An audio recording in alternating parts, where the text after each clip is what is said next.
નમસ્કાર. વેબિનારમાં જોડાયેલ દરેકનું સ્વાગત છે. આજે ગિરનારી મંડળનો 660મો વેબિનાર છે. વક્તા છે ગાંધીનગરની કોલવડા આયુર્વેદ કોલેજના નિવૃત્ત પ્રિન્સિપાલ અને professor doctor Parulben Joshi madam, જેઓ આપણને આજે ગર્ભાશય અને ગ્રીવાના કેન્સર વિશે વક્તવ્ય આપશે. ડૉક્ટર પારુલબેન જોશી મેડમનો પરિચય ટૂંકમાં આપી દઉં છું. જેમણે MS આયુર્વેદ, મહિલા રોગ અને પ્રસૂતિ તંત્ર સાથે કરેલ છે. PhD પણ એમણે કરેલ છે. 1987થી આયુર્વેદ શિક્ષણ સાથે સંકળાયેલ છે. 3000થી વધારે લેખ, 32થી વધારે રિસર્ચ પેપર્સ પ્રકાશિત થયેલ છે. 3 પુસ્તકોનો અનુવાદ કરેલ છે અને વેબિનારમાં 150થી વધુ વખત વિવિધ વેબિનારમાં વક્તવ્ય આપેલ છે. હાલ નિવૃત્ત છે, પણ બહુ પ્રવૃત્તિશીલ છે, એટલે કે વક્તવ્ય દ્વારા લોકોના આયુર્વેદના વિદ્યાર્થીઓ અને લોકોના જ્ઞાનમાં વધારો કરી રહ્યા છે. આયુર્વેદ અમૃતાનામ શ્રેષ્ઠ, આ એમનો જીવન મંત્ર છે. તો ડૉક્ટર પારુલબેન જોશી મેડમને વિનંતી કે તેઓ પોતાનું વક્તવ્ય હવે શરૂ કરી શકે છે. નમસ્કાર મેડમ. જય ધન્વંતરી.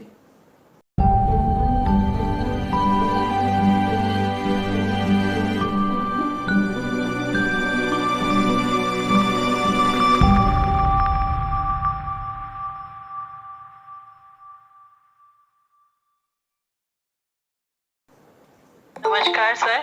જય ધન્વંતરી. ગિરનારી મંડળના સૌ અને યુટ્યુબ પર જે લોકો ભવિષ્યમાં સાંભળશે એ સૌને પણ મારા જય ધન્વંતરી અને જય ગિરનારી. આજે 12મી ઓગસ્ટ 2024ના સોમવાર, શ્રાવણ માસનો બીજા સોમવારને 9મી તિથિ છે. આજે ઇન્ટરનેશનલ યુથ ડે છે.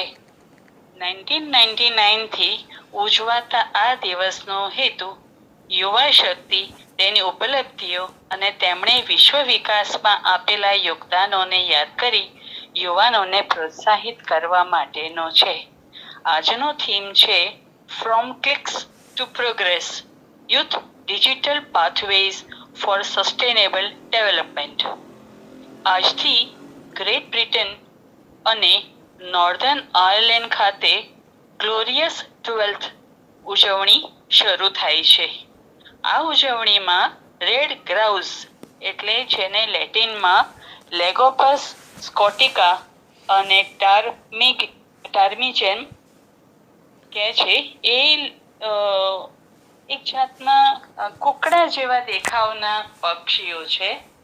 અને આ બંને પક્ષીઓને એ લોકો કોળીએ દેવાની ઋતુ આજથી શરૂ થાય છે. એ લોકો એને કહે છે અંગ્રેજીમાં ધ શૂટિંગ સિઝન.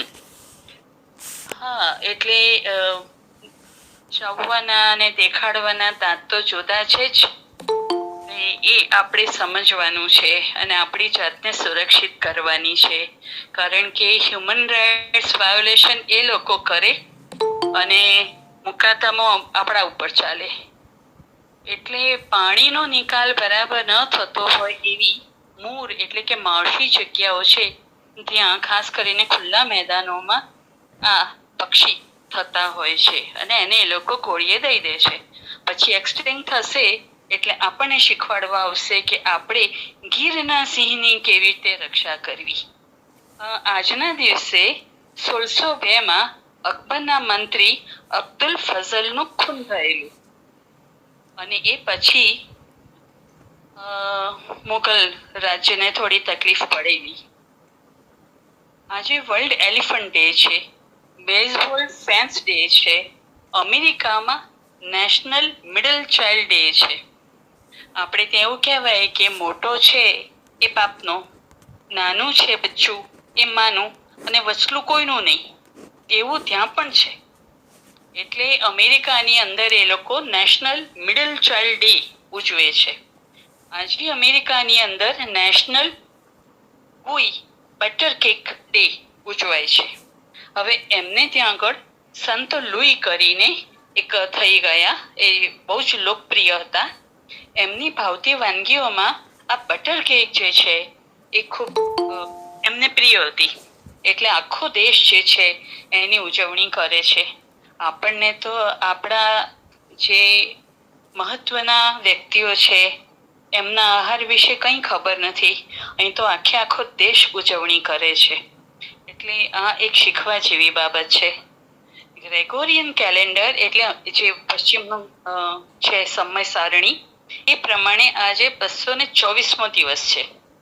આપણે અષાઢી અમાસને દિવાસો કહીએ છીએ, એટલે દીપાવલી આવવાને હવે 100 વર્ષ બાકી રહ્યા.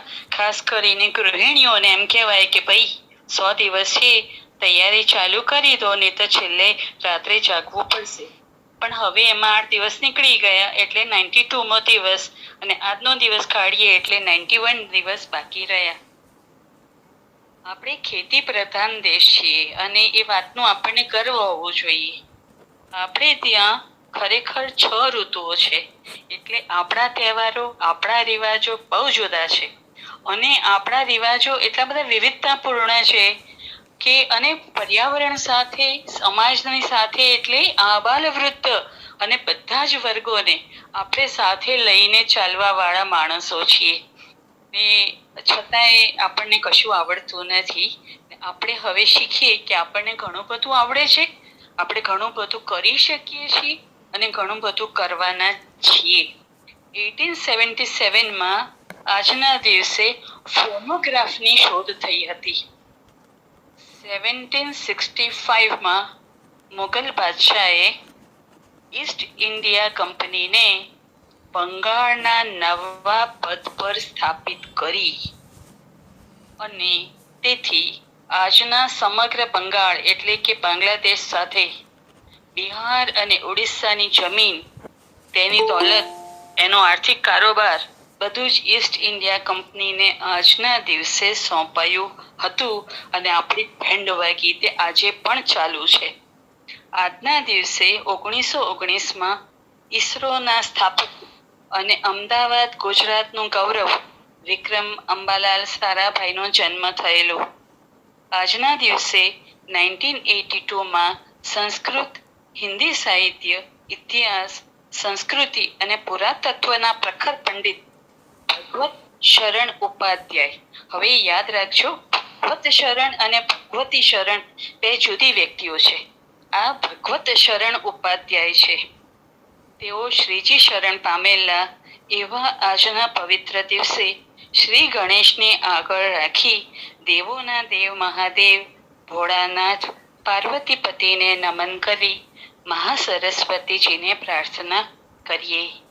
યા કુંદેન્દુ તુષાર હાર ધવલા, યા શુભ્રવસ્ત્રાવૃતા, યા વીણાવરદંડ મંડિત કરા, યા શ્વેત પદ્માસના, યા બ્રહ્માચ્યુત શંકર પ્રકૃતિભિ દેવૈ સદા વંદિતા, સા માં પાતુ સરસ્વતી ભગવતી નિશેષજાડ્યાપહા. આજનો વિષય છે cancer of womb and cervix, ગુજરાતીમાં ગર્ભાશય અને ગર્ભાશય ગ્રીવાનું cancer. American cancer society ACS કહેવાય છે, એના પ્રમાણે 60 વર્ષથી ઉપરની વયની મહિલાઓમાં દેખા દેતો આ રોગ ફક્ત અમેરિકામાં 2024માં 67,880 મહિલાઓને ગ્રસ્ત કરવાની ધારણા છે. આ ખરેખર નવાઈ લાગે છે, કારણ કે આ આંકડા એ લોકોએ માર્ચ મહિનામાં આપી દીધા હતા. એટલે ડિસેમ્બર સુધીમાં આટલી જ મહિલાઓને રોગ થશે, એ કેપેસિટી ખરેખર આપણે શીખવા જેવી છે. આમાં 80માં 20 ઉમેરવાના પણ નહીં ને ઘટાડવાના પણ નહીં. અને આ જ રીતે એ લોકો અત્યારે જાત જાતના આપણા માટેના ફતવાઓ બહાર પાડી રહ્યા છે. ગર્ભ જ્યાં રહે એ અવયવ એટલે ગર્ભાશય. માફ કરજો, હું થોડીક ઇમોશનલી આજે અપસેટ છું, કારણ કે જે રીતે આપણા ભાઈઓ અને બહેનોની કતલેઆમ થઈ રહી છે, ને જે રીતે બધી ગડબડ ગોટાળા વિશ્વભરમાં ચાલી રહ્યા છે, એનાથી બહુ જ વ્યથિત છું. કશું કરી શકાય એવી સ્થિતિ નથી. એટલે આમ તો શ્રીમદ રાજચંદ્રએ કહ્યું છે, જ્યાં ઉપાય નહીં ત્યાં ખેદ કરવો વ્યર્થ છે. પણ માણસ છું ભાઈ, એટલે દુઃખ તો થાય છે, કારણ કે એવો આંકડાકીય છે. આ લોકો કહે છે ને 67,880 મહિલાઓ એ જ લોકોના આંકડા છે કે રોજે રોજ છેલ્લા લગભગ 2,500 વર્ષોથી 5,000 થી 8,000 હિન્દુઓ મરાય છે વિશ્વભરમાં. આપણો વાંક શું છે ભાઈ? ચાલો જવા દો. ગર્ભ જ્યાં રહે એ અવયવ એટલે ગર્ભાશય. સરળ વાત છે. સ્ત્રી શરીરમાં રહેલા સ્ત્રીત્વ સૂચક માતૃત્વનું ગૌરવ આપનાર સ્ત્રી શરીર માટે અગત્યના અવયવમાં કેન્સર જેવો રોગ કેમ થાય? ન થવો જોઈએ, કારણ કે સ્ત્રી એના માટે સજાગ હોવી જોઈએ. અને તે અંગેની સઘળી સમજણ મેળવવા આપણે અહીં કોશિશ કરીશું. કોશિશ એટલા માટે કે આ રોગ ખૂબ ઝીણવટ માંગી રહેતો છે. અહીંયા ઘડી ઘણું બધું લખ્યું છે, કેટલીક વાતોને ખૂબ જ ડાયલ્યુટ કરીને લખી છે, પણ છતાંય ટેકનિકલ વાતોને એકદમ ડાયલ્યુટ કરીને લોકભોગ્ય ભાષામાં આપવી શક્ય નથી. ત્યાં ટેકનિકલ શબ્દો એ જ પ્રમાણે રાખ્યા છે, એટલે એના માટે મને માફ કરવા વિનંતી. એટલે ઉપર છેલ્લી જો વાતો કરું તો બિનજરૂરી ચિંતા, આશંકા અને ડર ઊભા થતા હોય છે. જેમ કે અત્યારે મારી પાસે એક કપલ આવેલું હતું 2 દિવસ પહેલા, અને એમાં બેનને એકદમ જ શરીર ફૂલી ગયું અને ઓસ્ટિયોપોરોસિસ તો હતું જ એમને, પણ એ માનવા તૈયાર નહોતા કે એને ઓસ્ટિયોપોરોસિસ છે ને એને લીધે એને ઢીંચણમાં દુખે છે, અને ઢીંચણની અંદર જે ઘસારો થયો છે એને લીધે એને પગ ઉપર સોજા રહે છે. એ માનવા તૈયાર નથી. એના મગજમાં કેન્સર પહેલા આવી ગયું હતું. એટલે મારે એને કન્વિન્સ કરતા 1 કલાક થયો કે બેન, તું નોર્મલ છે, તને કંઈ જ નથી, કેન્સર તો બિલકુલ નથી. અને એનો વળતો પદ્ધતિસર રડતો હતો, કારણ કે સિનિયર સિટીઝનને પોતાની પત્ની ગુમાવી ના પોસાય, બહુ અધીરા હોય પોતાની પત્ની માટે.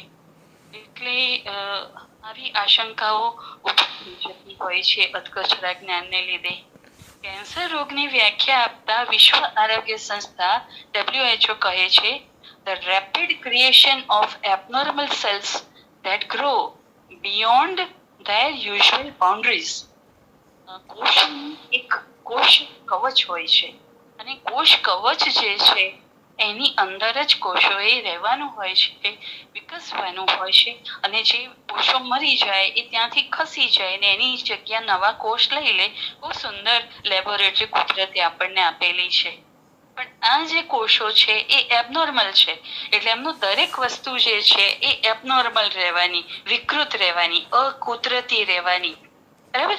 And which can then invade breast, lung, cervix, colorectal region એટલે કે સંડાસની આજુબાજુનો ભાગ. Cancer is a large group of diseases that can start in almost any organ or tissue of the body when abnormal cells grow uncontrollably, go beyond their usual boundaries to invade adjoining parts of the body. આસપાસના જે અવયવો છે શરીરના, જ્યાં આ રોગ થયો છે એની આસપાસના ત્યાં આગળ એ થતા હોય છે, અથવા ક્યારેક દૂરના અવયવની અંદર પણ થતા જોવા મળે છે. 460 થી 370 BC બિફોર ક્રાઇસ્ટમાં થયેલા ગ્રીક ફિઝિશિયન હિપોક્રેટિસ, જેને ફાધર ઓફ મેડિસિન કહે છે.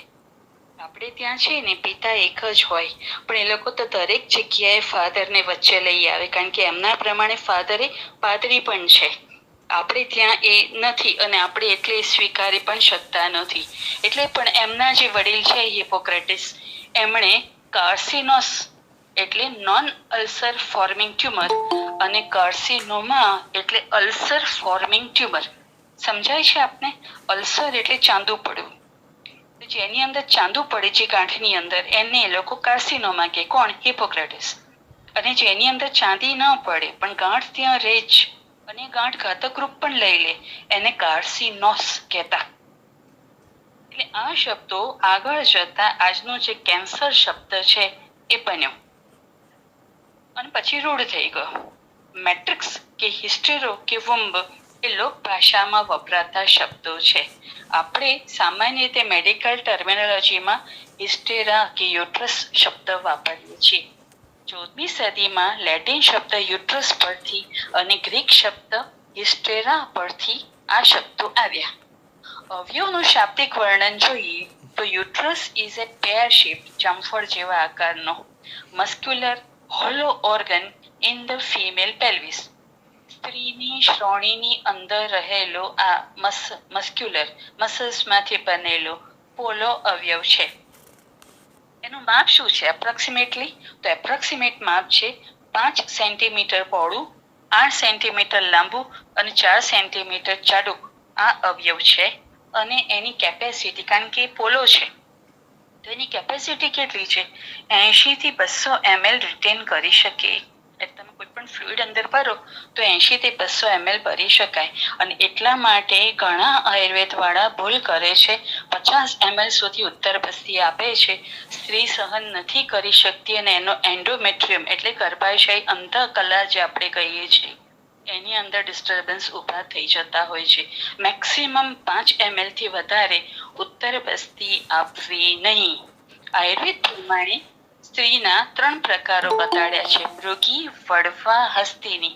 એટલે અહીંયા જુઓ તમે, વોલ્યુમ 80 થી 200 ml એટલે 8 * 24 લગભગ 3 ગણું.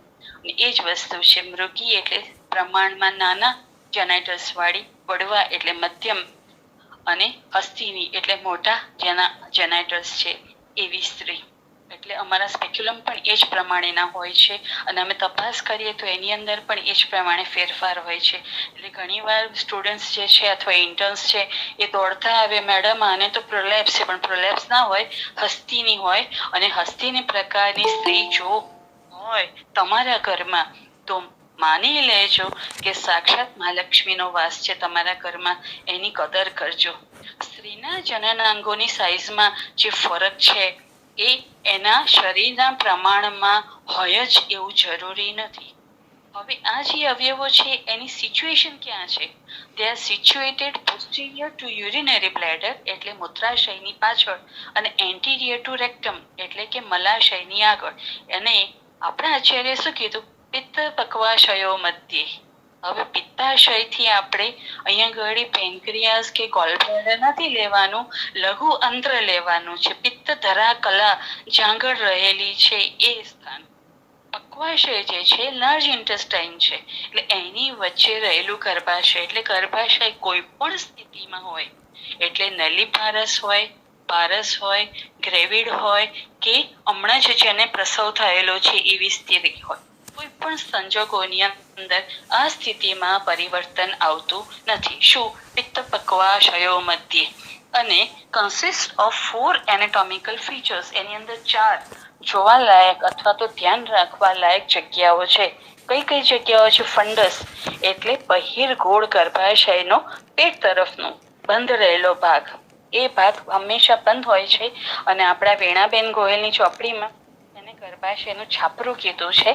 લોકો હસે છે પણ બેન એમની રીતે એકદમ સાચા હતા. બોડી એટલે ગર્ભાશય, ગાત્ર, શરીર જે એક્ટિવલી કામ કરતું હોય છે આ બધામાં. ઇસ્થમસ એટલે જે 2 કોણ છે જ્યાં આગળ બીજ વાહિનીઓ લાગે છે. અને સર્વિક્સ એટલે ગર્ભાશયનું ગળું. હવે સર્વિક્સ જે છે એ શબ્દ નો અર્થ જ જે લેટિન શબ્દ સર્વિક્સ પરથી લીધો છે અને એને નેક કહેવાય. ઇંગ્લિશ શબ્દ નેક છે અને લેટિન શબ્દ સર્વિક્સ છે. એ ગર્ભાશયનું ગળું એવું જો આપણે કહીએ તો એ બરાબર બેસે છે કે યોની વેજેનલ કેનાલ સાથે એ જોડાય છે. તો યોની ભાગ પ્રમાણમાં પહોળો છે, ગર્ભાશય ભાગ પણ પહોળો છે ને સર્વિક્સ જે છે એ પ્રમાણમાં હંમેશા સાંકડી હોય છે. એટલે આપણે સામાન્ય સ્થિતિમાં સર્વિક્સ લઈએ તો એ સાંકડી જ હોય છે. આ ગર્ભાશય આયુર્વેદ પ્રમાણે માતૃજ અવયવ છે તેના પર્યાયો ભાવપ્રકાશ પ્રમાણે તરા, સુશ્રુત પ્રમાણે ડિંબ. હવે આર્તવહે દ્વે તયોઃ મૂલમ ગર્ભાશયઃ આર્તવવાહિન્યશ્ચ ધમન્યઃ. આર્તવવાહી સ્ત્રોતો બે છે અને એના મૂળ ગર્ભાશય અને આર્તવવાહિની ધમનીઓ છે.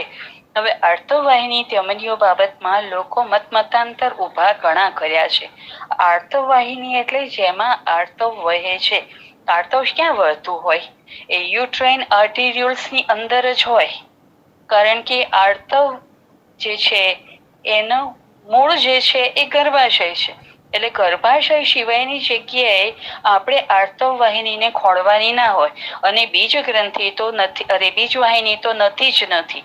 તો આ યુટ્રાઇન આર્ટેરિયોલ્સ સૂક્ષ્મ કેશિકાઓ જે છે જેની અંદર રહેલું રક્ત પછી આગળ જતા મેન્સ્ટ્રુઅલ બ્લડ તરીકે આવે છે એ લેવું જોઈએ. એટલે ગર્ભાશય બસ્તી અને ગુદ બે પ્રાણહર, ને તે પણ કેવા સત્ય પ્રાણહર માંસમર્મોની વચ્ચે આવેલું છે. એટલા માટે હું હંમેશા કહેતી હોઉં છું કે ગર્ભાશયની રક્ષા કરો. કે ગર્ભાશયની અંદર જો ગડબડ થઈ સ્ત્રીના સ્ત્રીત્વ ઉપર સીધી જ અસર થશે. ગર્ભાશય ગ્રીવા જેને યુટ્રાઇન સર્વિક્સ છે, યુટ્રાઇન નેક કહીએ છીએ, એની અંદર જે રીતે આપણે માથું છે અને ધડ છે એની વચ્ચે ગ્રીવા ગરદન જે છે એ નળાકાર ભાગ છે. એટલે ગર્ભાશય ગ્રીવા જે છે એ પણ નળાકાર ભાગ છે. ઇન્ટરનલ પાર્ટ અને એક્સટર્નલ પાર્ટ એમ બે પાર્ટ એના કહેવાતા હોય છે. હવે જે એની ડેફિનેશન જો આપણે જોઈએ તો the lower narrow end of the uterus that connects the uterus to the vagina. The cervix allows menstrual blood and semen to pass to and fro. It widens during childbirth. હવે એના બે મુખ્ય parts છે. કયા? એક્ટોસર્વિક્સ અને એન્ડોસર્વિક્સ, જેને આપણે ગુજરાતીકરણ કર્યું છે ગર્ભાશયાવિષ્ટ ગ્રીવા અને યોનિસ્થ ગ્રીવા. એટલે યોનિમાં આપણે જ્યારે એક્ઝામિન કરીએ ત્યારે આપણે સ્પર્શ પણ થાય અને જોઈ પણ શકીએ.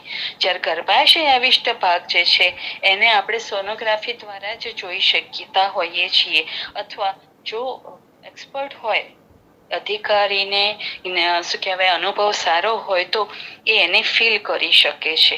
એ ગર્ભાશય અને ગર્ભાશય ગ્રીવા એ કન્યા ભ્રૂણના 5મા સપ્તાહથી 6ઠા સપ્તાહમાં માતાના ગર્ભાશયના જીવન દરમિયાન મુલેરિયન ડક્સની બે બાજુએ આવેલા, એટલે મુલેરિયન ડક્સ બે બાજુથી આવે, વચ્ચેના ભાગમાં મળે, કેન્દ્રમાં, શરીરના કેન્દ્ર ભાગમાં આવીને મળે, ત્યાં એકત્રિત થાય અને એ જ્યારે પોલી નળી જેવી રચના બને, પહેલા ભેગા થાય ત્યારે નક્કર હોય, પછી પોલી નળી જેવી રચના બને અને પછી ગર્ભાશય ગ્રીવા, યોની, હાઇમેન એ રીતે વ્યક્ત થાય. એક એક પાર્ટ જે છે એનો વ્યક્ત થાય. એટલે આ સમયાંતરે થનારા ફેરફારો છે. આપણે જાણીએ છીએ કે સ્ત્રી ગર્ભના નિર્માણ માટે માતાના એક્સ ક્રોમોઝોમ સાથે પિતાના એક્સ ક્રોમોઝોમ યુક્ત વીર્યાણુનો સંયોગ થતા XX એવી જનીન સંરચના બનવી અનિવાર્ય છે.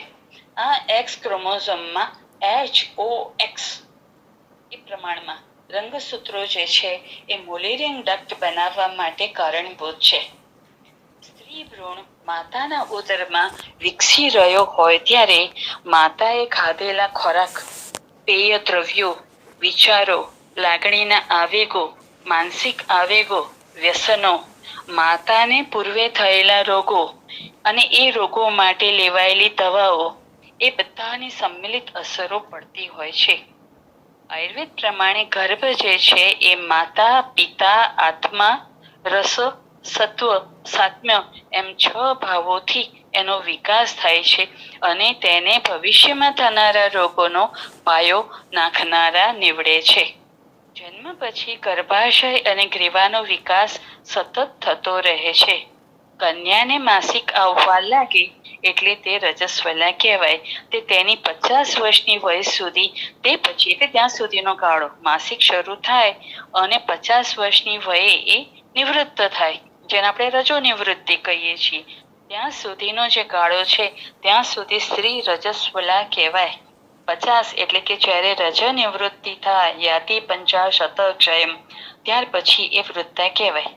માસિકની શરૂઆત 11 થી 16 વર્ષ દરમિયાન વ્યવસ્થિત થઈ જવી જોઈએ. તે યુવતીના સ્વાસ્થ્ય માટે જરૂરી છે. હું તો એમ કહીશ કે 11 થી 13, 16 પણ નહીં. આચાર્ય 16 કયા છે પણ આપણે 13 વર્ષની મર્યાદામાં રહીએ તો એનો જે જનરલ હેલ્થ છે એ નોર્મલ છે એવું માની શકાય. એથી ઉપર જાય તો ક્યાંક એને બચપનમાં કોઈ એવો રોગ થયેલો છે જેણે એના વિકાસના તબક્કાને અવરોધ્યા હતા એ આપણે જાણી શકાય. એટલે ઘણી વાર બહેનો કહેતી હોય છે કે તમને શું રસ છે પહેલી વાર માસિક ક્યારે આવ્યું એ જાણવામાં. એ એટલા માટે જાણીએ છીએ બેન કે તમને તમારે બચપનમાં એવી કોઈ બીમારી થઈ હતી કે જેણે તમારા જેનેટસને ગ્રસ્ત કર્યા હતા એ જાણવા માટેનું આ સ્પષ્ટ ચિહ્ન છે. એટલે 25 વર્ષે જો માતૃપદ માટે એને તૈયાર કરવી હશે તો એનું માસિક જે છે એ ત્યાં સુધીમાં વ્યવસ્થિત આવવું જોઈએ અને એનામાં બધા જ લક્ષણો જે યુવતીમાં હોવા જોઈએ એ જરૂર દેખાવા જોઈએ. હારીત પ્રમાણે 37 વર્ષ સુધી યુવતી માતા બની શકે તે પછી નહીં, કેમ કે સ્ત્રીની મધ્ય વયનો પાછલો તબક્કો શરૂ થાય છે 37 વર્ષે, જેમાં તેની ધાતુઓ ક્ષીણતા વધારે પામે છે. ક્ષીણતા તો સતત થયા કરે છે પણ આ દરમિયાન એની ક્ષીણતાનો તબક્કો વધે છે અને એટલા માટે આચાર્ય સૂત્ર આપ્યું પૂર્વે વયસી મધ્યેવા તદ એટલે કે રસાયણમ પ્રયોજ્યમ ચિતાત્મનઃ.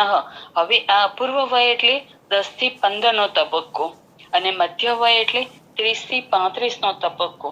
આ દરમિયાન જો સ્ત્રીને રસાયણ કર્મ કર્યું હોય તો એની અંદર અને ખાસ કરીને આપણે જેનેટસને યુરોજેનેટસ સિસ્ટમને ધ્યાનમાં રાખીને કરીએ તો પછી કેન્સર વિશે બહુ વિચારવાની કે ચિંતા કરવાની જરૂર રહે નહીં.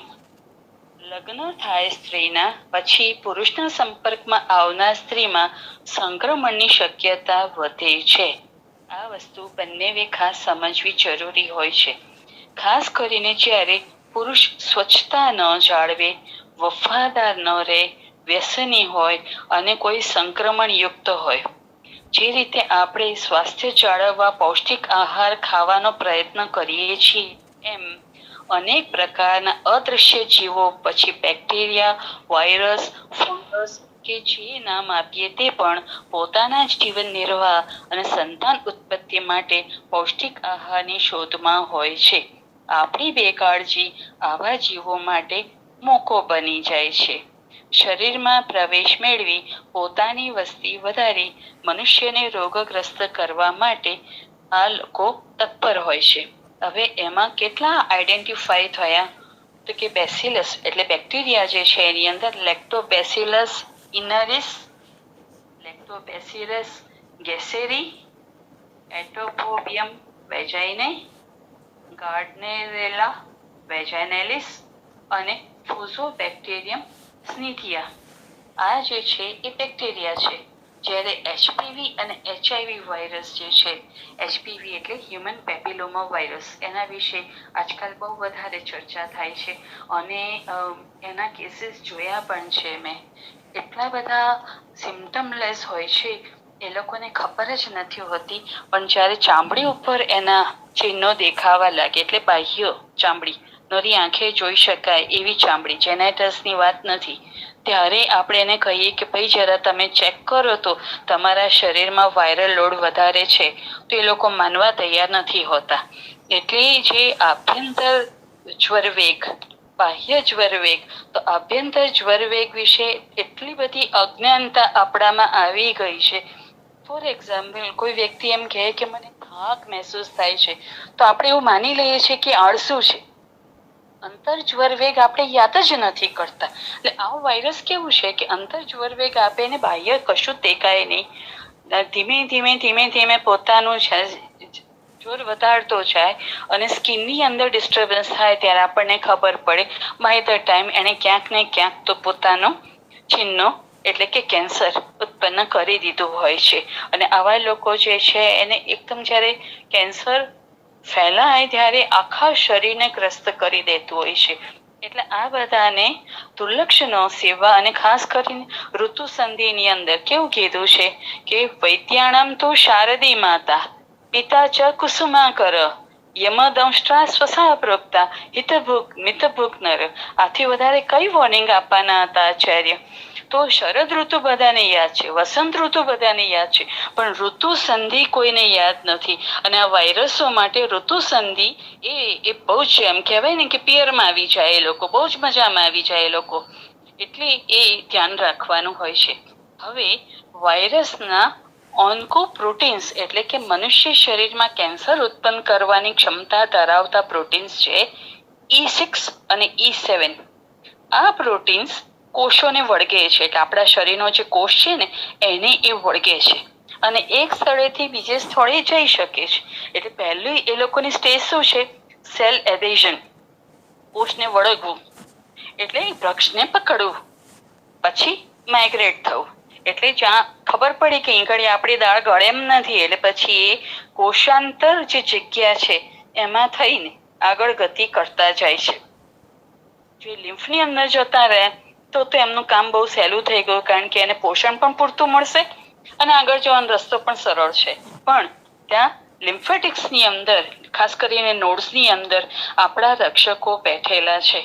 પણ આ વાયરસ જે છે એ એટલી સરળતાથી પોતાની જાતને બદલીને આપણા ઉપર આઘાત કરતા હોય છે. એ આગળ જોતા જઈએ છીએ. શીર્યતે અનેન ઇતિ શરીરમ, ક્ષણે ક્ષણે જેનો નાશ થાય છે એ શરીર છે. છતાં આયુષ છે ત્યાં સુધી જીવવાનું છે અને કાર્યો કરવાના છે.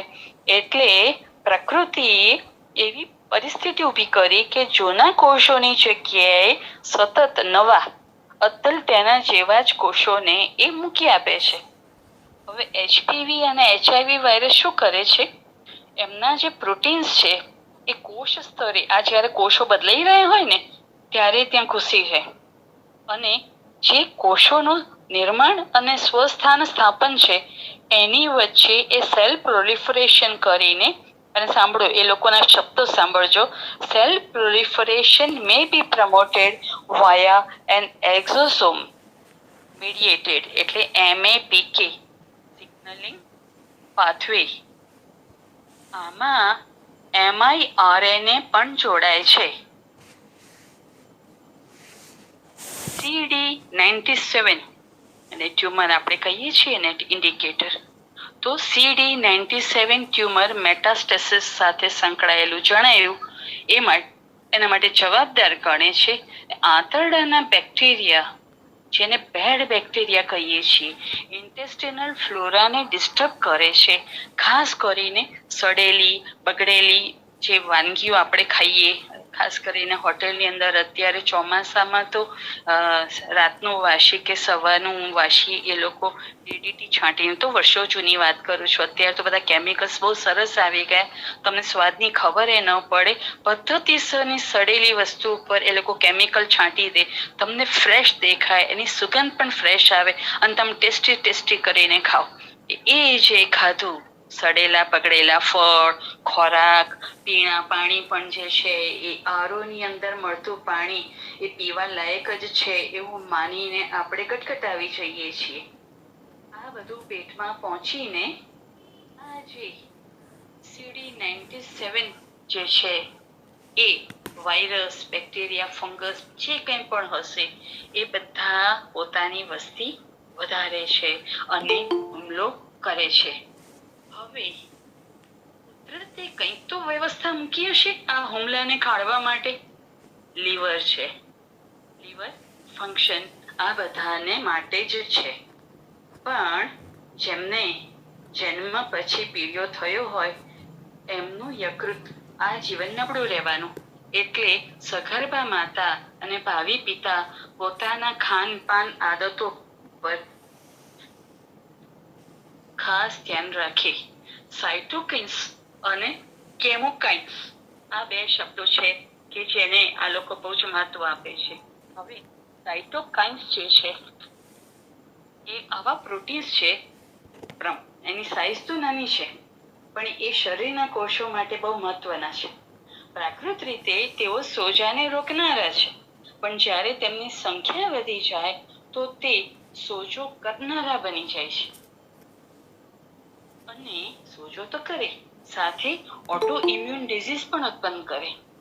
આપે કદાચ નામ સાંભળ્યું હશે, કેમોકાઇન્સ, ઇન્ટરફેરોન્સ, ઇન્ટરલ્યુકિન્સ, લિમ્ફોકાઇન્સ અને ટ્યુમર નેક્રોસિસ.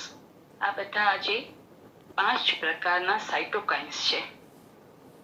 તેમના નિર્માણમાં હેલ્પર ટી, જેને ટીએચ સેલ્સ કહે છે, અને શ્વેતકણના મેક્રોફેજીસ ભાગ ભજવે છે. આયુર્વેદ પ્રમાણે આને કફદોષ કહી શકાય, જે જઠરાગ્નિ, ધાત્વાગ્નિ, ભૂતાગ્નિ મંદતાને લીધે જે પંચભૌતિક સંગઠનમાં ગડબડ થાય છે ત્યારે શરીરના કોષોની સંરચનામાં બદલાવ આવે, જે વિકૃતિ છે. અને જો તેમાં પિત્ત બળે તો તે ઝડપથી આગળ વધી ઘાતકતા પ્રાપ્ત કરે છે. ઘાતકતા એટલે મનુષ્યની અંદર પણ એનો નાશ કરનાર નીવડે. ફક્ત ઓર્ગન નહીં, the person himself or herself એ મૃત્યુ પામે. હવે અહીંયા આપણું સૂત્ર છે, ન ચ સર્વાણી શરીરાણી વ્યાધિ ક્ષમત્વે સમર્થાની ભવંતી. આગળ આપણે જોઈશું જે કેસીસ મેં ટ્રીટ કર્યા એની અંદર કે દરેક કેસ જુદી રીતે વર્ત્યો છે. હવે એકમ Satyam વિપ્રાહ બહુધા વદંતી. Host immune response is the main cofactor in inducing disease. For example, Aerococcus, Fusobacterium વગેરે દ્વારા યોનિમાં ત્યાં સુધી સંક્રમણ કે સોજો નહીં આવે જ્યાં સુધી યોનિનું ઉપરનું સ્તર, જેને આપણે યોનિ રક્ષક સૂક્ષ્મ બેક્ટેરિયા કહીએ છીએ, એનાથી સુરક્ષિત છે. એટલે આપણે ત્યાં આગળ બ્રહ્મચર્યની વ્યાખ્યા આપતા કહેવાયું છે, ઋતુકાલ અભિગમનમ બ્રહ્મચર્યમ. હવે ઋતુકાલ દરમિયાન સ્ત્રીની વેજેનલ પીએચ જે છે એ આલ્કલાઇન હોય છે, એટલે પુરુષના પેનિસની અંદર પણ વ્રણ ઉત્પન્ન નથી થતો અને સ્ત્રીના શરીરની અંદર પણ વ્રણ ભવન નથી થતું. એટલે આ જે છે એ બંને પાર્ટસની અંદર લોકલ ફ્લોરા અનડિસ્ટર્બ્ડ રહે છે, એ સમજવું ખૂબ જરૂરી છે. આ સુપ્રજનન અને સ્વસ્વાસ્થ્ય બંને દ્રષ્ટિએ અમલમાં મૂકવા જેવી છે.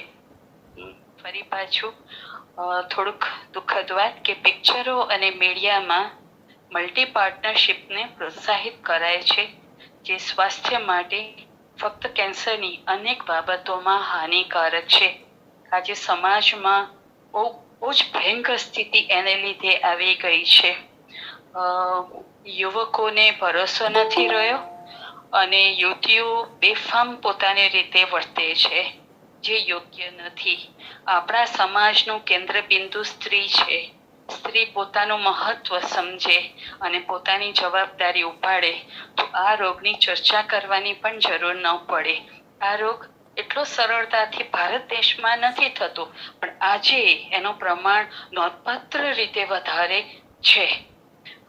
મને ખરેખર એક વખત આઘાત લાગી ગયો હતો. અમારી બાજુની સોસાયટીમાં કેટલીક મહિલાઓ આ વ્યવસાય પર ચડી ગઈ હતી. તો મારી રીતે તપાસ કરી કે આ વર્ગના પુરુષો આપણી સોસાયટીની આસપાસ કેમ ફરે છે, તો ખબર પડી કે ગૃહિણીઓ સાઈડ આવક કરી રહી હતી. આ આવક નથી, આ આવક તો નિંદ્યમાં નિંદ્ય છે, અને એ બાળકને તો બિલકુલ ખવડાવાય નહીં. એટલે આવા ગેરમાર્ગે દોરવા વાળા તત્વો બહુ વધારે પ્રમાણમાં વધી ગયા છે. જો યોગ ચિત્ત વૃત્તિ નિરોધ છે, તે જ યોગ કર્મશુ કૌશલમ પણ છે. કર્મ એટલે આ મનુષ્ય શરીર શેના માટે મળ્યું છે, એ કર્મ માટે આપણે કુશળ થવું. યુનતિ ઇતિ યોગ પણ છે. આમાં પછાતપણું જેમને જમણાતું હોય એ પોતાના સ્વાસ્થ્યને જરૂર સરખાવી જોઈએ. આધુનિક થવાની કઈ કિંમત આપણો સમાજ ચૂકવી રહ્યો છે.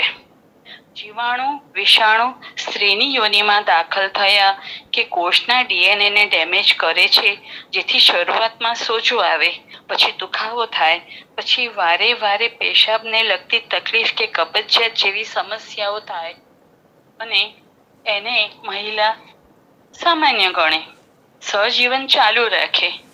આપણે ત્યાં લોકોક્તિ છે કે રોગ અને શત્રુને ઉગતા ડામવા, પણ એ તબક્કો આપણી પાસે પેશન્ટ આવે ત્યાં સુધીમાં ચૂકાઈ ગયો હોય છે. એથી સોજો જે લાંબા ગાળે કોષોના આકાર અને સ્વભાવ બદલીને એને ગ્રંથિ રૂપ આપે છે. હવે કુદરતનો આશીર્વાદ જુઓ. કુદરતે આપણા ઉપર કેટલી અનુકંપા કરી છે. શંખનાભ્યાકૃતિ યોની ત્ર્યાવર્તા સા પ્રકીર્તિતા તસ્યામ તૃતીય તુ આવર્તે ગર્ભશય્યા પ્રતિષ્ઠિતા. સુરક્ષિત રાખ્યું છે ગર્ભાશયને. યથા રોહિત મત્સ્યસ્ય મુખમ ભવતિ રૂપતઃ તત્ સંસ્થાનમ તથા રૂપમ ગર્ભશય્યમ વિદુઃ બધાઃ. શંખમાં જેમ 3 આવર્તો છે એટલે કે વલયો હોય છે, પણ મોં એક જ હોય છે. ઇનલેટ અને આઉટલેટ એક જ છે. એ જ રીતે સ્ત્રીની યોનિની આકૃતિ છે. યોનિ અને ગર્ભાશયની વચ્ચે આવેલી ગ્રીવા એકચ્યુઅલી વાલ્વ ઇફેક્ટ આપે છે. શુક્રને જવા માટે પણ તે ફક્ત સફળ મૈથુનના અંતે, અને તે પણ ઋતુકાળમાં જ ખુલે છે. એટલે ઋતુકાળ એટલે ઓવ્યુલેશન સિવાયના તબક્કાની અંદર પણ બંને પક્ષે સંતોષ મળ્યો હોય તો પણ એ દરવાજો ખુલશે નહીં. બાકીના સમય દરમિયાન આ બંધ જ રહે છે. જો શુક્રાણુ ન જઈ શકે તો જીવાણુ અને વિષાણુ પણ ન જઈ શકવા જોઈએ. બરાબર. પણ આપણે આગળ જોયા એ કારણોમાં યોનિમાં ઘા પડી, ફૂલ્લા ઉઠે, ફૂલ્યો થાય, તો આ સૂક્ષ્મ જીવાણુ એ માધ્યમથી શરીરમાં પ્રવેશે છે. અથર્વવેદમાં કહ્યું છે છિદ્ર પ્રહારેણ તસ્માત. હવે અહીંયા ઘડી છિદ્રથી આપણા શરીરની 2 આંખો, 2 નસકોરા, 2 કાન, 1 મોં, 1 ગુદા, 1 મેટર અને અસંખ્ય રોમકૂપોની વાતો કરી છે. એવું સામાન્ય રીતે સમજાય. પણ સંક્રમણ માટે, કારણ કે છિદ્ર પ્રહારેણા કોણ? ગ્રહ. તો એ જે ગ્રહ એટલે સંક્રામક રોગો જે છે એ સંક્રમણ માટે આ સિવાય આ જે 10 દ્વારિકા પિંજરા, તામે પંછી પોન, રહી બે તો આચરજ હૈ, જાય તો અચરજ કોણ. તો એ 10 દ્વાર અને રોમકૂપો એ સિવાયમાં જ્યાં જ્યાં કોષો, ચામડીના કોષો તૂટેલા હશે તે સ્થળે આ સૂક્ષ્મ જીવો પોતાનું એન્ટ્રી પોઈન્ટ બનાવશે. અને એ ન થાય એના માટે આપણા આચાર્ય દિનચર્યામાં કર્ણપૂર્ણ, સ્નેહનસ્ય, સ્નેહગંડુષ, અશ્ચોતન અને સર્વંગ અભ્યંગની વાત કરી છે. આપણે ભૂલી ગયા છીએ, પણ પૂજ્ય બાપાલાલભાઈ સાહેબે મળમૂત્ર ત્યાગ પછી નિત્ય દિવેલ લગાડવાની અથવા કોઈ પણ સ્નેહ લગાડવાની ભલામણ કરેલી છે. ક્યાં? મલદ્વાર અને મૂત્રદ્વાર પર. અને એ જો કરીએ તો આજે થતા અનેક રોગોને આપણે નિવારી શકીએ. આ સિવાય જે યુવતી કે મહિલાને અવારનવાર હોર્મોન પિલ્સ લેવાની ટેવ હોય, આફ્ટર પિલ્સ લેતી હોય, તેમના હોર્મોન્સ ફક્ત ડિસ્ટર્બ નથી હોતા, તે એન્ડોક્રીન ડિસરપ્શન એટલે આખો ટ્રાફિક જે છે એ ઠેકાણે પડી જાય, કઈ દિશામાં જવું ખબર ના પડે, એવો કેઓસ, એનાર્કી આખી ઉત્પન્ન થઈ જાય છે. સાયન્સ ડાયરેક્ટ જે છે એની અંદર આર્ટિકલ નંબર S07532220303954 આ એનો કોડ છે. એની અંદર લખ્યું છે changes in intestinal and vaginal microbiomes can be related with a number of gynecological cancers including uterine cancer. જે મહિલાએ બીજો પોઈન્ટ, જે મહિલાએ કૃત્રિમ ગર્ભસ્રાવ કે ગર્ભપાત કરાવ્યો હોય એમાં શસ્ત્ર પ્રયોગ તો થયો જ હોય, એ સિવાય તો ગર્ભસ્રાવપાત થાય નહીં. તો એવી સ્થિતિની અંદર એને ઇન્ફેક્શન લાગી શકે અને કેન્સરની સંભાવના વધી જાય છે. એ જ રીતે કૃત્રિમ પ્રસવ, પ્રસવોત્તર રક્તસ્રાવ, મેલી ન પડવી, અપૂર્ણ ગર્ભસ્રાવપાત કે ગર્ભજન્મ, અપૂર્ણ ગર્ભજન્મ, આવી સ્થિતિની અંદર પણ ગર્ભાશયનું અંદરનું વાતાવરણ દોડાઈ જાય છે.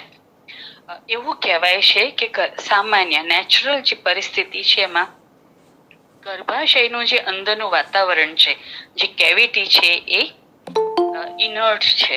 એની અંદર કોઈ પણ જાતની ઇન્ફેક્શનની સંભાવના નથી. પણ આ જે બધી પરિસ્થિતિઓ ઊભી થઈ એને લીધે સંક્રમણ થવાની સંભાવના બહુ જ વધી જાય છે. એટલે આપણે ત્યાં પ્રસવ હોય કે વિપ્રસવ, આપણે જવ, બાજરો, અજમો, સુવા, સૂંઠ, મેથી, ગુંદર, ગોળ, ઘી અથવા તેલની અંદર રાબ બનાવીને એ રાબ પાઈએ છીએ. દૂધ, ઘી, ચોખાનો ખોરાક આપીએ છીએ અને યોની ધૂપન કરીએ છીએ. યોની ધૂપન દ્રવ્યની અંદર ગોગળ, કડવો લીમડો, સરસવ, લસણના ફોતરા, હવે તો કાંદાના ફોતરા પણ વાપરે છે લોકો, વજ, નગોળના પાન, આ બધું જે છે એ સ્થાનિક સોજો દૂર કરીને યોની ગર્ભાશયના કોષોને પોતાની મૂળ પ્રાકૃત સ્થિતિ જે છે એમાં લાવવા માટે બહુ જ મદદરૂપ થાય છે. એટલે યોની ધૂપન પાછું ચાલુ કરવા જેવું છે. પણ શ્રમ, ચિંતા, ભય, ક્રોધ જેવી લાગણીઓથી તેને બચાવવાની છે. કારણ કે જે નેગેટિવ સાયકિયાટ્રિક વિચારો જે છે બધા, અથવા તો એ એવું વિચારે છે કે મારા જ ઘરમાં દીકરી કેમ જન્મે છે, મારે ત્યાં દીકરો કેમ નહીં, આવા બધા જે વિચારો છે એ બધા એના શરીરની ઇમ્યુનિટીને ડિસ્ટર્બ કરવા વાળા છે. તેણે એવું નહીં કરવું જોઈએ. હવે બીજું એક છે બાયોમાર્કર NCT 01549782. એ જે છે એ માઇક્રોબાયોટો એન્ડોમેટ્રિયલ નિયોપ્લાઝમ્સ નામના રોગને કરે છે. એનું કારણ શું છે? ડાયટરી સપ્લિમેન્ટ, ઇન્સ્યુલિન, ફ્રુક્ટોઝ ઓલિગોસેકેરાઇડ, આને લીધે આ રોગ થાય છે. કેવી રીતે થાય છે? તો changes in lactobacillus and bifidobacterium population વધવાથી આ રોગ થાય છે. ટૂંકી વાત, જે કંઈ તમે ખોરાક લીધો એણે યોનિના બેક્ટેરિયાને ડિસ્ટર્બ કર્યા અને એને લીધે ત્યાંના જે રોગ પ્રતિકારક શક્તિ હતી એ નષ્ટ થઈ ગઈ અને બહારથી જે જીવાણુ વિષાણુ આવ્યા કે ફંગસ આવી, એણે ત્યાં પોતાનું ઘર બનાવ્યું અને સોજો ઉત્પન્ન કર્યો. એ ક્રોનિક રહ્યો, ત્યાં ગાંઠ બની અને કેન્સરમાં પરિણમ્યો. હવે આપણે જ્યારે યોનિની વાત કરીએ છીએ તો એમાં ગર્ભાશય ક્યાંથી આવ્યું?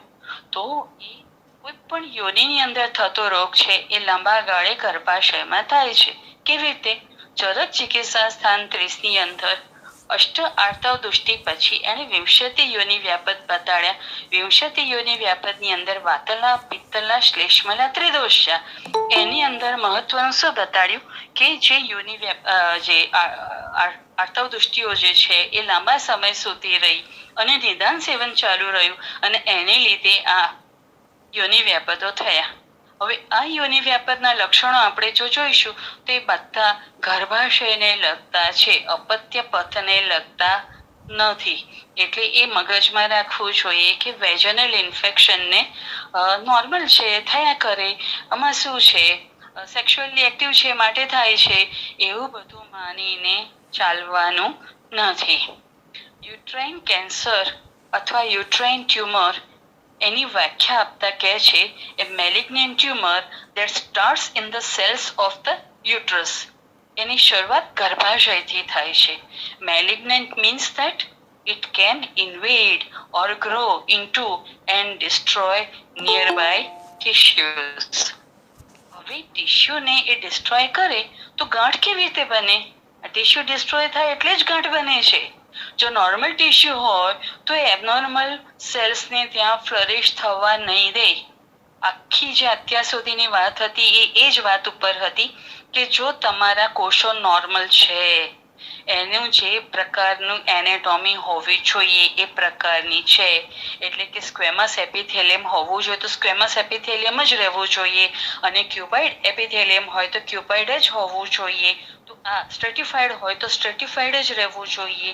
આ જે છે એની અંદર જ્યારે પણ ડિસ્ટર્બન્સ થશે ત્યારે એ સેલ્સ પોતાના મૂળ કામો નહીં કરી શકે, અને એ પછી કન્ફ્યુઝ થઈ જાય. એટલે નોર્મલ સેલ્સ કન્ફ્યુઝ થઈ જાય એટલે આ બધા જે છે એ સરળતાથી વિકસી શકે. એટલે કેવું છે કે ગલીની અંદર બે જણા ઝઘડવા માંડે, એની અંદર ટોળું ભેગું થાય ને પછી એ મોટું રૂપ લે. તમને ખ્યાલ હોય તો અનામત આંદોલનની શરૂઆત જે છે એ કેન્ટીનના સામાન્ય ઝઘડાથી અનામત આંદોલન સુધી વાત જતી રહી હતી. એવું આપણા શરીરની અંદર આ કોષો સાથે થાય છે. સેમ વસ્તુ થાય છે. એટલા માટે જો આપણે નિયમિત રીતે મલમૂત્ર અને પોતાની સ્લીપિંગ હેબિટ્સને ધ્યાનમાં રાખીએ, ખાલી 3 જ વસ્તુ ધ્યાનમાં રાખીએ તો હું સમજુ છું કે આપણે આપણા શરીરને ઘણી બધી મદદ કરી શકીશું. ઇટ કેન એટલે uterine cancer can also spread or metastasize. હવે મેટાસ્ટાઇઝ એટલે a pathogenic agents spread from an initial એટલે કે શરૂઆતી primary site to a different or secondary site within the host body. એટલે એક જ શરીરની અંદર જેની અંદર પ્રાઇમરી સાઇટ હતી ત્યાંથી એ બીજી જગ્યાએ પોતાનું સ્થાનાંતરણ કરીને બીજી જગ્યાએ એટલે કે પોતાનું સબ સેન્ટર બનાવે છે. The newly pathological sites then are metastates. એટલે એને આપણે મેટાસ્ટેટ કહીએ છીએ. હવે એની અંદર મહત્વનો રોલ જે છે એ લિમ્ફનો હોય છે. એટલે લિમ્ફ નોડ્સ એનલાર્જ થાય અને ત્યાં આ જે વિષાણુ કે જીવાણુ કે જે કોષો છે એની ચોરી પકડાઈ જાય કે આ રસ્તે આગળ વધી રહ્યા છે, અને આપણે જો સાવધાન હોઈએ તો આ તરત જ પકડાય. હવે આ જે અવયવ છે એ પેટની બહુ જ અંદરના ભાગમાં છે, તો ખબર કેવી રીતે પડે? તમને ખબર હોય તો જાંઘના મૂળમાં વેળ ઘાલી, એમ તમે કહો છો, અરે મારો પગ બહુ દુખે છે, મને પગના જાંઘના મૂળમાં વેળ ઘાલી છે, તો એ વેળ ઘાલી છે તરત જ એને તમે એક્ઝામિન કરાવી લો કે ભાઈ આ શું છે. સોનોગ્રાફીમાં ચોર તરત પકડી જશે. હવે આ જે યુટ્રાઇન કેન્સર છે એના 2 પ્રકારો છે. એન્ડોમેટ્રિયલ કેન્સર જે બહુ કોમન છે, અને યુટ્રાઇન સાર્કોમા જે રેર છે પણ એગ્રેસિવ ફોર્મ છે અને નિશ્ચિત રીતે એ મૃત્યુકારક છે. 80% વધારે એન્ડોમેટ્રિયલ કેન્સર જે છે એડિનોકાર્સિનોમા હોય છે, જેમાં ગર્ભાશય અંતઃકલાના કોષો અમર્યાદ વધવા લાગે છે. અને જોવાની ખૂબી એ છે કે એ ઘાતક નથી. કોમન છે, એ ઘાતક નથી, એટલે ચિંતા કરવાની નથી. સમયસર ટ્રીટમેન્ટ કરવાની, સામૂહિક નીતિ અપનાવવાની નહીં. બીજા જે પ્રકારો છે એની અંદર સેરસ એડિનોકાર્સિનોમા, એડિનોસ્ક્વેમસ કાર્સિનોમા જે રેર છે, બહુ ઓછું થાય છે. યુટ્રાઇન કાર્સિનોસાર્કોમા એ પણ રેર છે. પણ આની અંદર શું થાય છે યુટ્રાઇન કાર્સિનોસાર્કોમામાં કે લિમ્ફ નોડ જે છે એ અને શરીરના અન્ય ભાગોમાં એની ઝડપથી ફેલાવવાની તાસીર છે. એટલે એની આ ચોર જે છે એ જલ્દી પકડાઈ જનારો છે. પછી primary pure squamous cell carcinoma of the endometrium. હવે આ કેવું છે કે એની પાછળ આખી ઇતિહાસ છે પણ એમાં નથી જતા. એ બહુ જ એટલે બહુ જ રેર છે. અત્યાર સુધીમાં વિશ્વમાં ફક્ત 70 કેસ નોંધાયા છે. પણ એ રોગ થાય છે એટલે આપણને ખબર હોવી જોઈએ. યુટ્રાઇન ક્લિયર સેલ કાર્સિનોમા આ રેર છે, પણ 5% ઓછા કેસીસમાં જોવા મળે છે. પણ આ ધ્યાનમાં રાખવા જેવો રોગ છે, કારણ કે આ છુપા રુસ્તમ છે. એ ઝડપથી થાય છે અને સ્થિરતાથી આગળ વધે છે અને જલ્દી ઓળખાતો નથી. એટલે છુપા રુસ્તમથી સાવધાન રહેવું જોઈએ. ભલે 5%થી ઓછો છે પણ છતાંય સાવધાન રહેવું. હવે બીજો પ્રકાર જે છે યુટ્રાઇન સાર્કોમા, તો એની અંદર શું થાય છે, ગર્ભાશયની જે દિવાલ છે એમાં 3 પ્રકારના પેશી સ્તર છે. કારણ કે જ્યારે ગર્ભધારણા થાય ત્યારે ગર્ભાશય પોતાની સાઇઝ કરતાં અનેક ગણું મોટું થાય છે. તો એ મોટું થવું, ફરી પાછું પોતાની મૂળ જગ્યાએ આવવું, એ જે સ્થિતિસ્થાપકતા લાવવી એના માટે પેશીઓની સંરચના કુદરતી એવી આપી છે. ઊભા, આડા અને ત્રાંસા એ પ્રકારની આ પેશીઓ ગોઠવાયેલી હોય છે. હવે યુટ્રાઇન સાર્કોમા અર્બુદ જે છે એ આ પેશીમય સ્તરની અંદર થનારો કેન્સર છે. યુટ્રાઇન કેન્સરમાં 4% ઓછા આ પ્રકારના કેન્સર હોય છે, છતાં તેના પેટા પ્રકારોની અંદર યુટ્રાઇન લિયોમાયોસાર્કોમા, આ નામ તમે સાંભળ્યું પણ હશે, મોસ્ટ કોમન ટાઈપ છે, પણ એ 2% જ જોવા મળે છે, વધારે નથી મળતું. એન્ડોમેટ્રિયલ સ્ટ્રોમલ સાર્કોમા જે છે એ એન્ડોમેટ્રિયમને સપોર્ટ, એન્ડોમેટ્રિયમ જે છે એ માયોમેટ્રિયમ સાથે જોડાયેલું છે. માયોમેટ્રિયમ એટલે પેશીમય સ્તર, એન્ડોમેટ્રિયમ એટલે અંતઃકલા. તો અંતઃકલાને માયોમેટ્રિયમ સાથે જોડનારું જે સ્તર છે એને કનેક્ટિવ ટિશ્યુ કહેવાય. યોજનિકા ઉતિ અથવા સંયોજિકા ઉતિ કહી શકાય. તો આ જે છે એન્ડોમેટ્રિયલ સ્ટ્રોમલ સાર્કોમા એ એની અંદર થાય છે. ભલે 1% ઓછા યુટ્રાઇન કેન્સરમાં નોંધાય છે, પણ એ નોંધપાત્ર રીતે ધીમે ધીમે વધે છે. એટલે રૂગણાને ખબર પડે કે એને આ રોગ છે ત્યાં સુધીમાં તો એ રોગ ખાસો આગળ વધી ગયો હોય, અને એ અંદરના ભાગમાં હોય ને એ જલ્દી ધ્યાન પર પણ નહીં આવે. ફિઝિયોલોજીની અંદર પણ એ જ્યારે વધારે પ્રમાણમાં માત્રામાં વધશે અને કવર કરશે એરિયા, ત્યારે ફિઝિયોલોજીમાં વચ્ચે આવશે, બાકી ફિઝિયોલોજીમાં પણ એ વચ્ચે નહીં આવે. ત્રીજો પ્રકાર છે અનડિફરન્શિએટેડ સાર્કોમા. એ પણ રેર છે, લેસ ધેન 1%. એ બહુ જ એગ્રેસિવ પ્રકારનો છે, ઝડપથી વધે છે, ફેલાય છે, અને એ યુટ્રાઇન કેન્સરની અંદર સૌથી શું કહેવાય ઝડપથી આક્રમણ કરવા વાળું કેન્સર છે. હવે સર્વાઇકલ કેન્સર એટલે ગર્ભાશય ગ્રીવાનું કેન્સર જોઈએ. Cervical cancer is defined as a malignant tumor of the cervix, lowermost part of the uterus. હવે એનું પ્રિવેન્શન કેવી રીતે કરવાનું? તો પેપ સ્મિયર સ્ક્રીનિંગ કરો અથવા તો એચપીવી વેક્સિનેશન કરો. એના સિમ્પટમ્સ શું છે?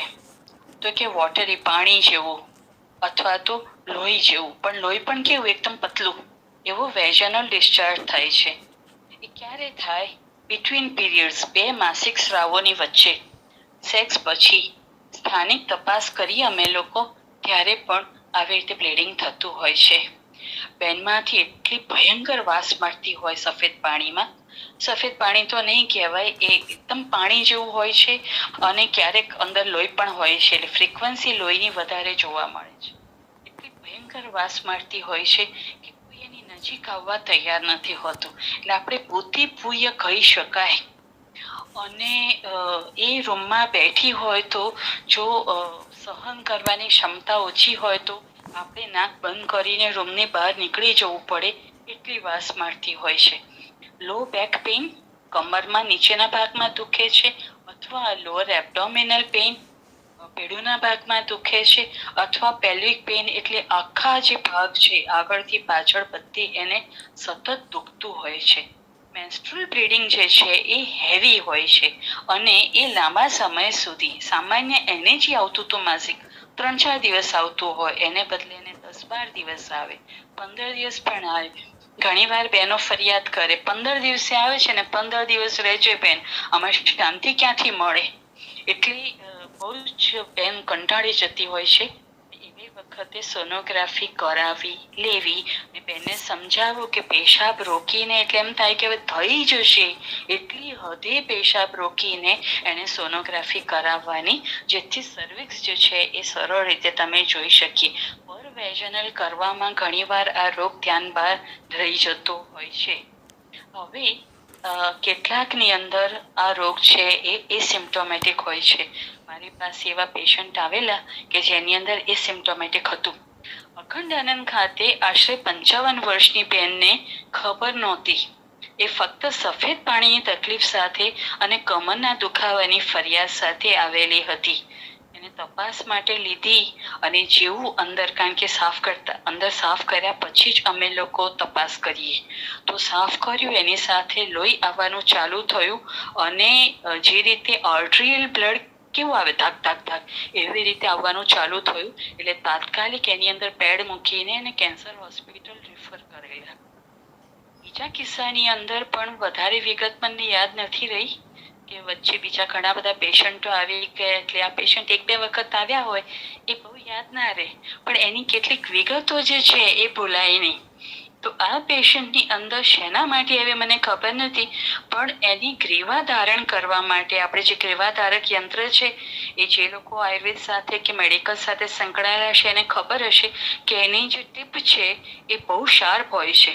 હવે મને ખબર નહોતી કે આ બેનને શું તકલીફ હોઈ શકે, એટલે મેં જેવું ગ્રીવાધારક લગાડ્યું કે ગ્રીવાધારક આવ્યું બહાર ટીસ્યુ લઈને, બેન પોતે ફિક્કા હતા અને આ જે કોષો આવ્યા એ તદ્દન સફેદ હતા. ગ્રીવા જે છે એનું તો ધારણ ના થયું, પણ બેનને તાત્કાલિક યોનિમાં જાત્યાથી તેલનું પીછું મૂકી આપીને એને કેન્સર હોસ્પિટલ રેફર કરેલા.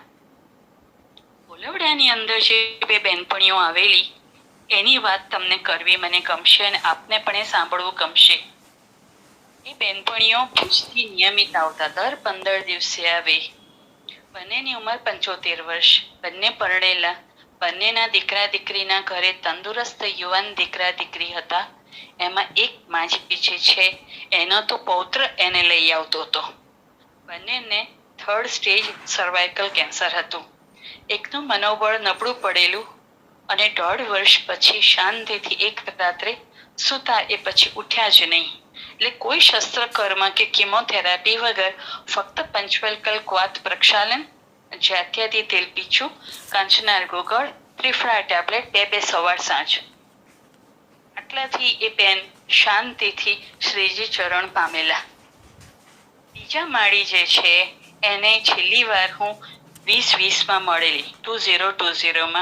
એ પછી તો મારે કોલવડા જવાનું બન્યું નહીં અને મને એમના વિશે કોઈ માહિતી નથી, પણ છેલ્લે મેં જ્યારે એમને તપાસેલા ત્યારે એમની સર્વિક્સનો આકાર, દેખાવ, રંગ બધું જ આપણે એને નોર્મલ કહી શકીએ, પણ એવું કહીએ તો એમ કહેશે કે તમે કયા બેઝ ઉપર કહો છો, એટલે આપણે પરાણે કહેવું પડે કે નિયર નોર્મલ માળી આવી ગયા હતા.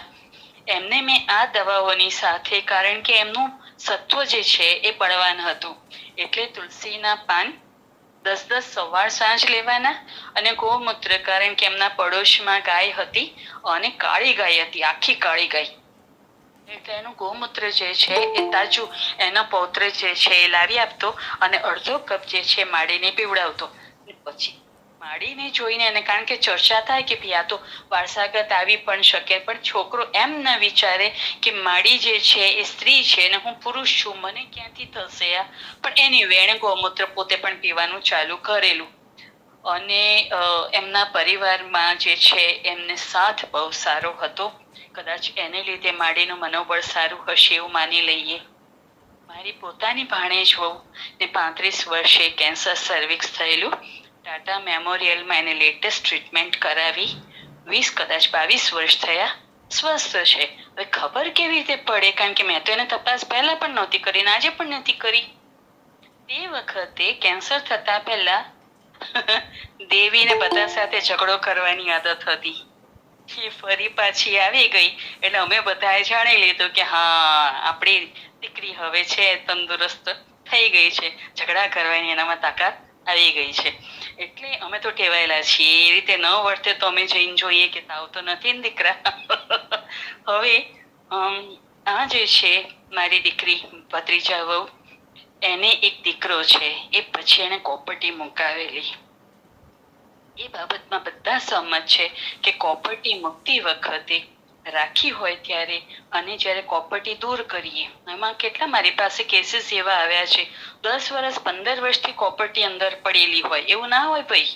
3 વર્ષની કોપરટી હોય તો કઢાવી નાખવાની અને 5 વર્ષ વાળી હોય તો 3 વર્ષ થાય એટલે કઢાવી લેવાની, કારણ કે કોપરટી એ ફોરેન બોડી છે અને ગર્ભાશય પોતાની રક્ષા માટે કોપરટી ઉપર જે છે એ આવરણ ચડાવી દેતું હોય છે.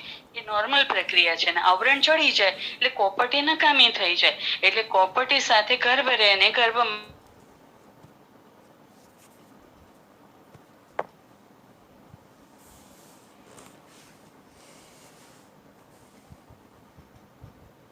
સમય જે છે એ પૂરો કરી લેવાનો. પણ